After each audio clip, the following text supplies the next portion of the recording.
അല്ലാ എന്ന അക്ഷരത്തെ മറന്നുപോയവന് ഹൃദയത്തിന്റെ അന്തരാളത്തിൽ അല്ലാഹ് വിളിച്ചില്ല. പണ്ടൊക്കെ നമ്മുടെ നാട്ടിൽ മുഹീദ്ദീൻ റാത്തീബ് നടത്താറുണ്ട്. പുരോഗമനം വന്നപ്പോ പടിയടച്ചില്ലടാ നീ. മുഹീദ്ദീൻ റാത്തീബിൽ അല്ലാഹനെ വിളിച്ചില്ലേ?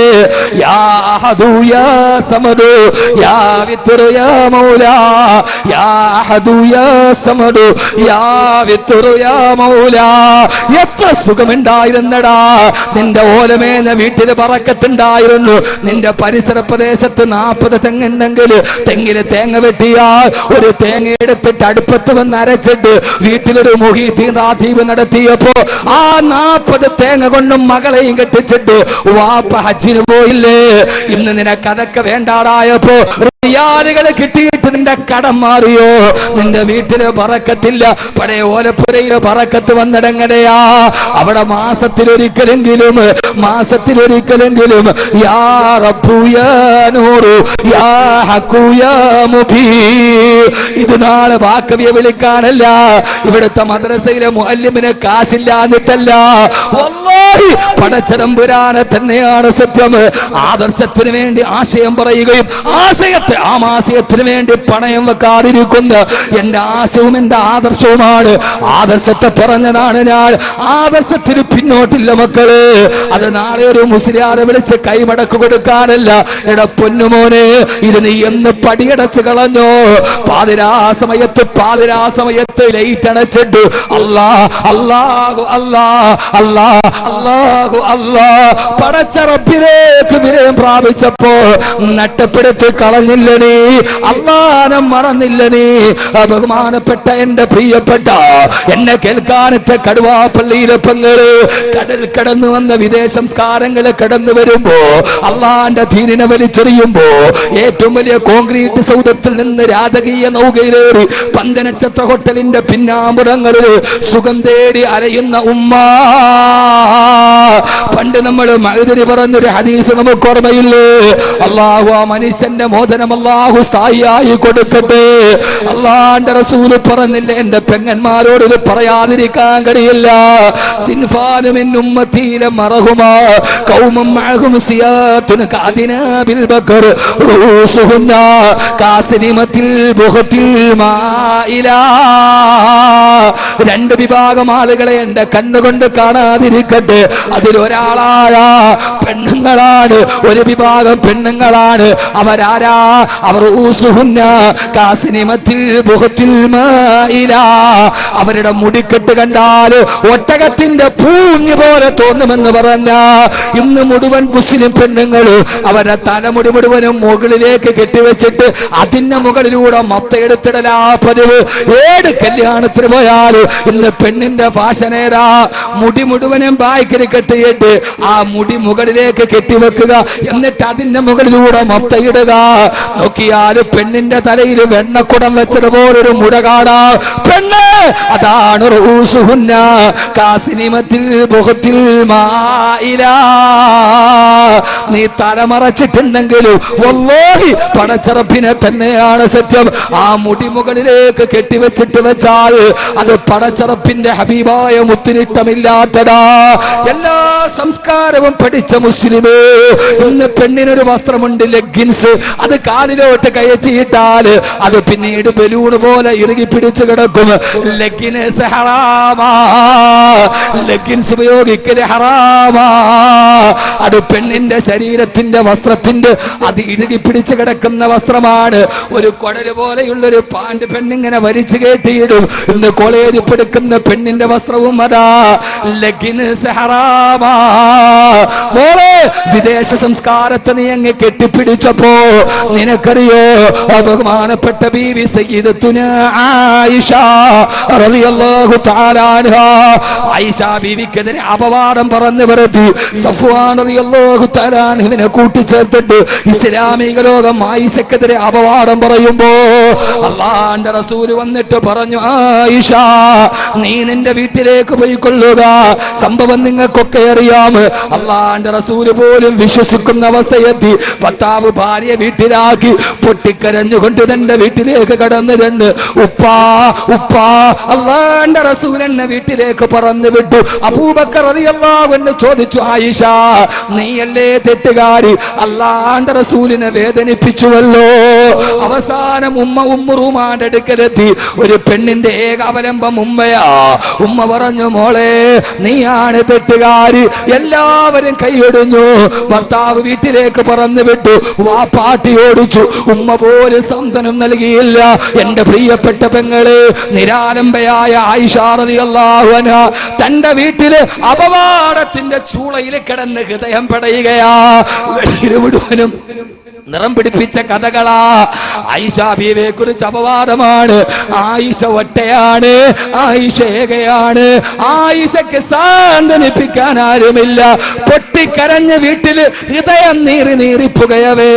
സൂറത്തു നൂറിന്റെ 12 ആയത്തിറങ്ങി. നബിയേ, ഇന്നല്ലദീന ജാഊ ബിൽ ഇഫ്കി ഉസ്ബത്തും മിൻകും ലാ തഹ്സബൂഹു ശർറൻ ലക്കും. അപവാദം പറഞ്ഞവരാണ് കുറ്റവാളികൾ. ആയിഷ നിരപരാധിയാണ് നബിയേ, ആയിഷ നിരപരാധിയാ.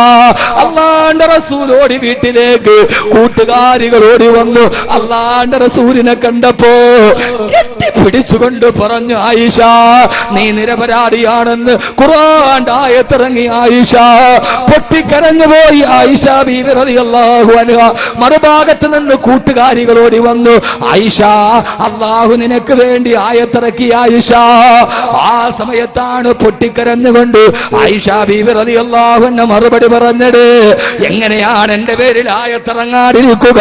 എങ്ങനെയാണ് എന്റെ പേരിൽ നിരപരാധിത്വം തെളിയിക്കപ്പെടാതിരിക്കുക? എനിക്കെതിരെ അപവാദം പ്രചരിച്ച അന്ന് മുതൽ ഇന്നത്തെ ദിവസം വരെ പാതിരാത്രി ഞാൻ ഉറങ്ങിയിട്ടില്ല. മുസ്ലിമേ, കൈമോശം നിന്നുപോയ ഈമാൻ പിടിച്ചോ, അല്ലാഹുവിന്റെ ഖുർആന്റെ ശുദ്ധി പിടിച്ചോ. എനിക്കെതിരെ അപവാദം വന്ന അന്ന് മുതൽ ഇതേവരെ ഞാൻ ഉറങ്ങിയിട്ടില്ല. എനിക്കെതിരെ അപവാദം പറഞ്ഞ അന്ന് മുതൽ ഇന്ന് വരെ ഞാൻ എന്റെ നാവ് കൊണ്ട് ഒരൊറ്റ കാര്യമേ പറഞ്ഞിട്ടുള്ളൂ. ഹസ്ബുനല്ലാഹു നിഅമൽ വകീൽ, നിഅമൽ മൗലാ വ നിഅമൻ നസീർ. ഹസ്ബുനല്ലാഹു നിഅമൽ വകീൽ, ഹസ്ബുനല്ലാഹു നിഅമൽ വകീൽ, ഹസ്ബുനല്ലാഹു നിഅമൽ വകീൽ, നിഅമൽ മൗലാ വ നിഅമൻ നസീർ. ഓരോ രാത്രിയിലും നിങ്ങൾ എനിക്കെതിരെ അപവാദം പറയുമ്പോ, എന്റെ അഭിമാനത്തെ പിച്ച് ചീന്തുമ്പോ, അപ്പോഴൊക്കെ ഞാൻ എന്റെ റബ്ബിനെ പഠിച്ചു. എന്റെ റബ്ബിനോട് ഞാൻ പറഞ്ഞു, ഒരൊറ്റ ദിക്റേ എനിക്കുണ്ടായിട്ടുള്ളൂ. ഹസ്ബുനല്ലാഹു നിഅമൽ വകീൽ, നിഅമൽ മൗലാ വ നിഅമൻ നസീർ. ഈ സദസ്സിനോട് വാക്കവി ഇത്ര ഗൗരവമായിട്ട് പറയുന്നതിന്റെ കാരണം എന്താ? 2 മണിക്കൂർ കോരിച്ചൊരിയുന്ന മഴയത്ത് വന്നിട്ട് തിരിച്ചു പോകുമ്പോ ഒന്നുമില്ലാതിരിക്കരുത്. എന്റെ പ്രിയപ്പെട്ട ഉമ്മ, ഒരു പെണ്ണിനെ ഒറ്റപ്പെടുത്തിയാൽ, ഹൃദയം വേദനിച്ചാൽ, മോള് പെങ്ങളെ നിനക്കുള്ള ഒന്നേ ഒന്നെന്താ? വഹക്കഖതു മയ്യസി സിവാകാലി ഫഖിരിഹി വജിതുക മുഹതാദൻ ഫകൈഫ അദിയോ. എനിക്കെന്റെ റബ്ബ് തുണ. അവനാണ് റബ്ബ്, അവനാണ് ഹക്ക്, അവനാണ് നൂറ്, അവനാണ് സർവാധിപതി, അവനാണ് സച്ചാധിപതി. അവന്റെ മുമ്പിൽ ഒരു അപവാദവും പോവില്ല. അവന്റെ മുമ്പിൽ ഒരു അപവാദവും വില പോവില്ല. മരിക്കുന്നത് വരെ ഞാൻ ഈ ആയത്തിറങ്ങുന്നത് വരെ ഞാൻ പറഞ്ഞതെന്തെന്നറിയോ? ഹസ്ബുനല്ലാഹു നിഅമൽ വകീൽ, നിഅമൽ മൗലാ വ നിഅമൻ നസീർ. ബഹുമാനപ്പെട്ട റബീബിന് ആമിർ റളിയല്ലാഹു അൻഹു ദക്ഷിണാഫ്രിക്കയുടെ വനാന്തരത്തിൽ പ്രബോധനത്തിന് പോകുമ്പോ സിംഹങ്ങളും ആനക്കുട്ടികളുമാണ്. സഹാബത്ത് പറഞ്ഞ്, വേണ്ട നബിയേ, പോകണ്ട, കാട്ടാനകളെ ചവിട്ടിക്കളയും. ഇല്ല, ആന്റെ റസൂല് പറഞ്ഞു വിട്ടതല്ലേ. അവിടെ നിന്നിട്ട് ബഹുമാനപ്പെട്ട റബീബിന് ആമിർ റളിയല്ലാഹു അൻഹു, ബഹുമാനപ്പെട്ട റബീബിന് ആമിർ റളിയല്ലാഹു അൻഹു പ്രസംഗം നടത്തി.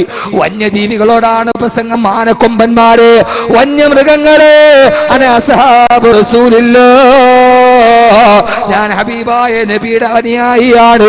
ഞാൻ ഇവിടെ കടക്കുന്ന ജനങ്ങളോട് ദൈവത്ത് കൊടുക്കാമെന്നടാ, ലാ ഇലാഹ ഇല്ലല്ലാഹ് പറയാമെന്നതാണ്. അതുകൊണ്ട് നിങ്ങൾക്ക് ഞാൻ 2 ഓപ്ഷൻ തരികയാ. റബീബിന് ആമിർ റളിയല്ലാഹു അൻഹു ദക്ഷിണാഫ്രിക്കയുടെ വനാന്തരത്തിൽ പ്രബോധനത്തിന് പോകുമ്പോ സിംഹങ്ങളും ആനക്കുട്ടികളുമാണ്. സഹാബത്ത് പറഞ്ഞ്, വേണ്ട നബിയേ, പോകണ്ട, കാട്ടാനകളെ ചവിട്ടിക്കളയും. ഇല്ല, ആന്റെ റസൂല് പറഞ്ഞു വിട്ടതല്ലേ. അവിടെ നിന്നിട്ട് ബഹുമാനപ്പെട്ട രബീബിൻ ആമിർ റളിയല്ലാഹു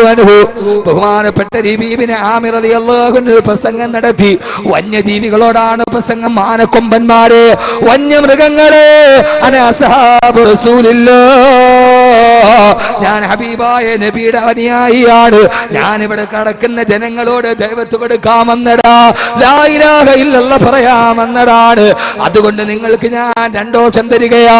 ഒന്നുകിൽ അടുത്ത കാട്ടിലേക്ക് രക്ഷപ്പെട്ടുകൊള്ളുക, അതല്ലെങ്കിൽ എന്റെ മുമ്പിൽ കീഴടങ്ങുക, അതല്ലെങ്കിൽ എനിക്ക് വേണ്ടി വഴിമാറുക, അതല്ലെങ്കിൽ അടുത്ത കാട്ടിലേക്ക് ഓടി രക്ഷപ്പെടുക. സാക്ഷി, ചരിത്ര സാക്ഷി.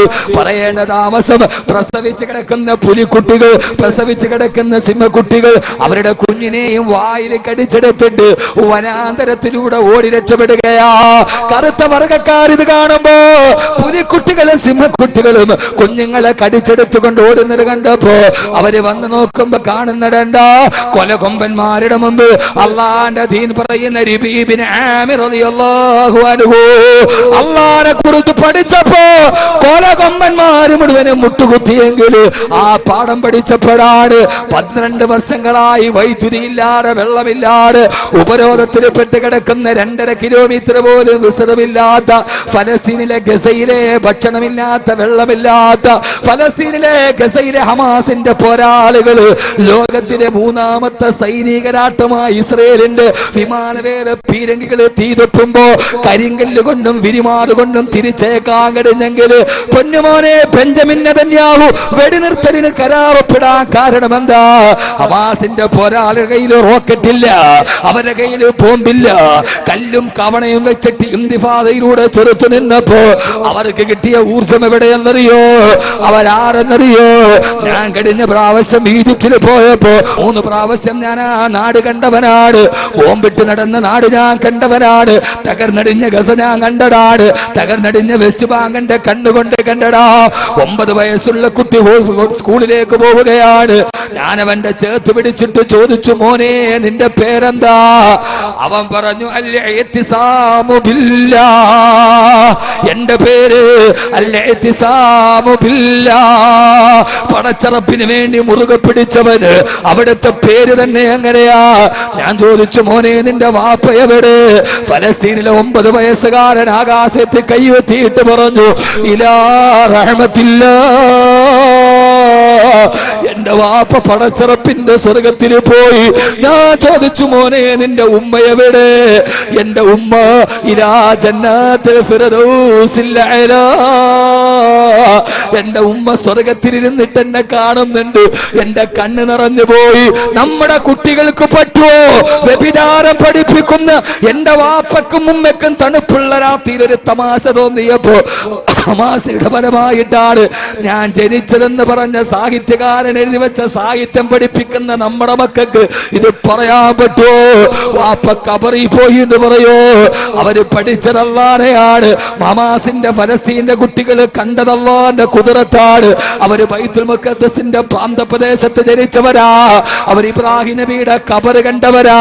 അവർ ഇസ്ഹാഖ് നബിയുടെ കബറ് കണ്ടവരാ. അവര് സുൽത്താൻ സലാഹുദ്ദീൻ അയ്യൂബിന്റെ പിന്തലമുറക്കാരാ. ആ പൊന്നുമോനോട് ചോദിച്ചു, മോനെ നിന്റെ അവസ്ഥ എന്താ? ആ പൊന്നുമോൻ പറഞ്ഞു, ഉസ്താദേ എന്റെ വാപ്പയെയും ഉമ്മയെയും എന്റെ 3 സഹോദരിമാരെയും എനിക്ക് എന്റെ കൺമുമ്പിൽ ഇരുന്നിട്ട് ഇസ്രായേൽ പട്ടാളക്കാര് വെടിവെച്ചു കൊന്നു. എന്റെ കുടുംബത്തിന് ശേഷിക്കുന്നത് ഞാനാ. ഞാൻ ആ പൊന്നുമോന്റെ കഴുത്തിലേക്ക് എന്റെ കൈയിട്ടിട്ട് ഞാൻ പറഞ്ഞു, പൊന്നുമോനെ ഇനി കിരാതന്മാരുടെ രാക്ഷസന്മാരുടെ നാട്ടിൽ നീ നിന്നെയും അവര് കൊന്നുകളയും. അതുകൊണ്ട് നീ ഇന്ത്യയിലേക്ക് വാ. അവിടെ എന്റെ സ്ഥാപനമുണ്ട്. അവിടെ നിന്നെ ഞാൻ പഠിപ്പിച്ചു ഡോക്ടറാക്കാം, എഞ്ചിനീയർ ആക്കാം. പറയേണ്ട താമസം തോളത്തിരുന്ന് എന്റെ കൈ തട്ടി മാറ്റിയിട്ട് മീശ പിടിക്കാത്ത 9 വയസ്സുകാരൻ LP സ്കൂളുകാരൻ എന്നോട് പറഞ്ഞു, അറബി ഭാഷയിൽ നിന്റെ കൂടെ ഇന്ത്യയിൽ വന്നാൽ എഞ്ചിനീയർ ആവാനല്ലേ പറ്റൂ, ഇന്ത്യയിൽ വന്നാൽ ഷഹീദാവാൻ പറ്റില്ലല്ലോ. ഞാനിവിടെ ഷഹീദാവാൻ നടക്കുകയോ? എന്റെ ഉപ്പ പോയെടുത്ത് പോയടത്തേക്ക്, എന്റെ ഉമ്മ പോയടത്തേക്ക്, എന്റെ സഹോദരിമാര് പോയടത്തേക്ക് ഞാൻ ഷഹീദാവാൻ നടക്കുന്നതാണെന്ന് 9 വയസ്സുകാരൻ മറുപടി പറഞ്ഞ ഫലസ്തീനിന്റെ തീതുപ്പുന്ന മണ്ണിന്റെ ഇടയിൽ ജീവിക്കുമ്പോഴും അള്ളാന്റെ സ്വർഗത്തെ ആഗ്രഹിക്കുന്ന ആ മക്കള് പഠിച്ച പാഠമേടാ. ആ പാഠമാണ് ലോകത്തിന്റെ രാജാവല്ലയാണ്. അത് ഒബാമയല്ല, അത് നെതന്യാഹുവല്ല. ഒരു വേദത്തിന്റെ മുമ്പ്, ഒരു ലോകത്തിന്റെ മുമ്പ്, ലോകത്തിന്റെ 3ാമത്തെ സൈനിക രാഷ്ട്രത്തിന്റെ മുമ്പ് ഈ നെഞ്ചു വിരിച്ചിട്ട് പിടിച്ചു വെക്കാൻ കിടന്ന്